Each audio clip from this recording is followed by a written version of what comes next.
The night the police showed up at my house because of my son's wheelchair, I knew two things at the exact same time. 1. Karen had finally lost her mind, and 2. She had just handed me the rope she was about to hang herself with. Let me back up a sec. Before we dive into this mess, tell me where you're watching from, because apparently suburban insanity is a nationwide sport now. And yeah, that happened. The first knock wasn't neighborly. It wasn't UPS. It wasn't some kid selling cookies. It was 3 hard, deliberate pounds against my front door, the kind that says authority, or at least someone pretending to have it. I didn't even have to look through the blinds to know who had orchestrated it. Still, I did. Red and blue lights bounced off the siding of my house, like we were hosting a crime scene documentary. I opened the door slow. Calm. Controlled. 2 officers stood there. One older, tired eyes, probably wishing he was anywhere else. The other younger, shoulders tight, jaw set, still in that phase where the badge feels heavier than it should. Sir, the younger one said, voice stiff. We received a complaint about an unauthorized motorized vehicle operating on HOA pedestrian property. I blinked once. Then I looked past them. Karen stood on the sidewalk, arms crossed, lips curled like she'd just won a spelling bee nobody else knew we were playing. Unauthorized vehicle, I repeated slowly. You mean the car in my driveway? The older cop cleared his throat. No, sir. A motorized device on the sidewalk. And that's when it hit me. They were here because my son used his powered wheelchair on the sidewalk in front of our house. I let the silence stretch. You know that kind of silence that makes people uncomfortable? I've learned it's more powerful than yelling. You're here, I said evenly, because a disabled kid used his wheelchair. Karen chimed in before they could answer. We have rules in this neighborhood. Sidewalks are for pedestrians, not vehicles. It's a safety issue. A safety issue. My son is 14. Spinal muscular atrophy. That chair is his legs. His independence. His freedom to feel like a normal kid rolling down a sidewalk without asking permission. But sure. Safety issue. I studied her face. She believed this. Or worse, she believed she had the authority to redefine reality. I reached into my pocket slowly. Both officers tensed, reflex. I pulled out my badge holder and flipped it open. Federal Bureau of Investigation. The shift in the air was immediate. The younger cop's posture changed first. The older one's expression tightened just enough to say, oh no. Karen didn't catch it. I don't see what that has to do with HOA policy, she scoffed. I ignored her. You're responding, I said calmly to the officers, to a civilian HOA complaint against a disabled minor over ADA-protected mobility equipment. The younger one swallowed. Badge numbers, I added. Karen's confidence flickered for the first time. The older cop exhaled. We're done here. No apology. Just retreat. Karen stepped forward. Wait, aren't you going to do something?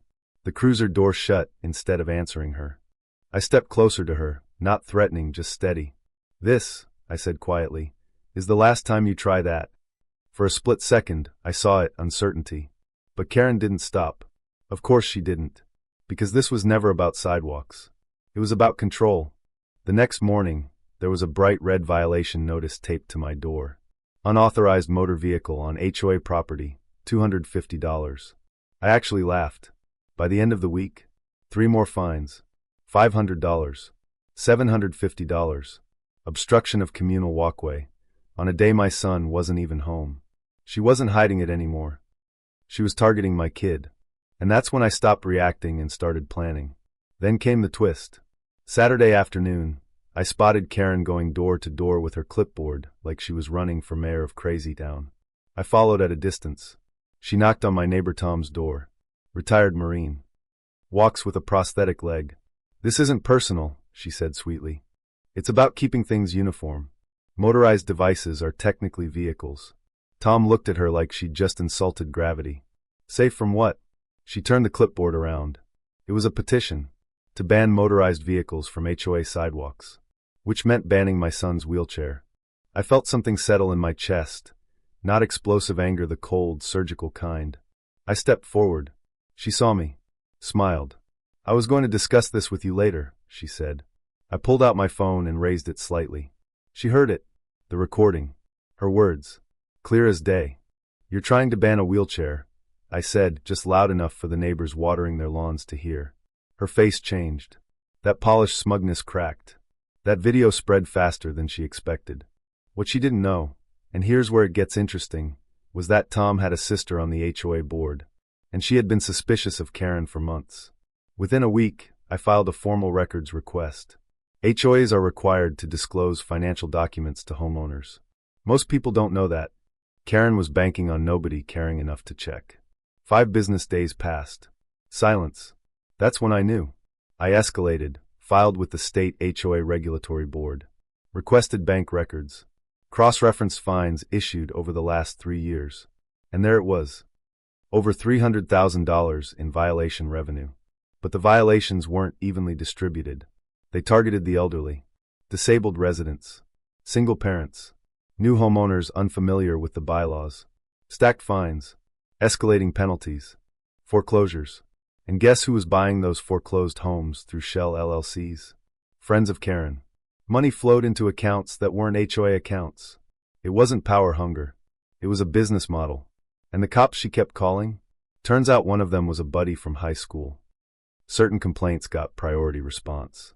Abuse of power meets embezzlement. I compiled everything. Documentation, transfers, patterns. Then I leaked it. First to the board, then to local news, then to state regulators. You ever watch someone unravel in real time? Karen stopped smiling, stopped going door to door. HOA meetings turned tense. Residents started speaking up. Former homeowners came forward. Same pattern, same intimidation tactics. She panicked. Sent me a cease and desist letter accusing me of harassment. That was her fatal mistake, because now it was retaliation against a whistleblower. Civil case. Criminal implications. Within a month, the state fraud division was involved. Then one morning, she vanished. House empty. Mail piling up. HOA accounts drained. She thought she could run. Here's the thing about financial crimes, they leave footprints. Wire transfers. Hotel bookings. Sloppy attempts to shuffle funds. It took less than 48 hours. She was arrested at a hotel just across state lines. I wasn't there for the cuffs, but I was there for the court hearing. The woman who once stood in my driveway grinning now looked like a shaken ghost. No clipboard. No authority. No audience to perform for. The judge ordered restitution. Massive fines. Criminal trial pending. The HOA dissolved soon after. But here's the part people ask about. Yes, I bought her house. Not because I needed it, because I wanted to make a point. I tore it down, brick by brick, and in its place, a wheelchair-accessible community park, smooth pathways, ramps, benches, a little shaded area with a plaque that reads, "Access is not a privilege." The day it opened, my son rolled down that sidewalk without anyone questioning his existence. Neighbors gathered. Tom saluted. Kids ran around. And for the first time in months it was quiet. Karen lost her money, her position, her reputation, but what she really lost was control. She tried to weaponize rules against a disabled kid. Instead, she exposed her own corruption. Now here's the question I'll leave you with. If someone hides behind policy to justify cruelty, is it still just policy? Or is it something else? And when do you stop ignoring bullies and start dismantling them? Drop your thoughts below. I want to know, have you ever dealt with someone who mistook authority for power? Because sometimes justice isn't loud. Sometimes it's patient. And sometimes it builds a park where a tyrant used to stand.